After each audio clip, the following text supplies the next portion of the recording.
ఇప్పుడు ఆయన మాట్లాడేది ఆయన ఏం చెబుతాడు, ఆయన మీరే కట్టుకోండి లేకపోతే ఆయన కడతాను అంటే ఆయన చెప్పే మాట కూడా మీరే కట్టుకోండి అమ్మ మీరే ఉంది అంటాడు. లేదు కంపెనీ కట్టమంటే జాగ్రత్త అనేది మన ఎగరేసి తన్ని ఏ లాంగ్వేజ్ అది? ఏ లాంగ్వేజ్? తెలుగు మా నువ్వు నిన్నేగా అన్నావు రెస్పెక్ట్. ఆగాగా అది కాదు నువ్వు రెస్పెక్ట్ ఇచ్చి ఏం రెస్పెక్ట్ అన్నావు? ఎగిరి నవ్వుతావు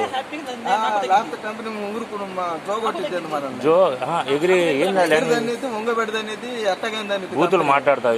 ఇదే మాట చెప్పు, డబ్బులు ఇట్లా తేడా వచ్చినాయండి అని గౌతమ్ సార్ చేసి ఫోన్ చేసి కట్టమండి అని చెప్పు, లేకపోతే పార్ట్నర్ నీకు ఎవరైనా నంబర్ ఉంటే ఫోన్ చేసి చెప్పు నేను కట్టనండి అని ఊరుకుంటారా? నిశాంత్ వేసుకోండి మామూలు నిశాంత్ గారు అనాలి.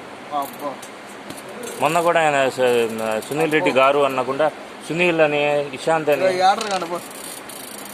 కాదు రెస్పెక్ట్ ఇచ్చకుండా ఎట్లా చెప్పు.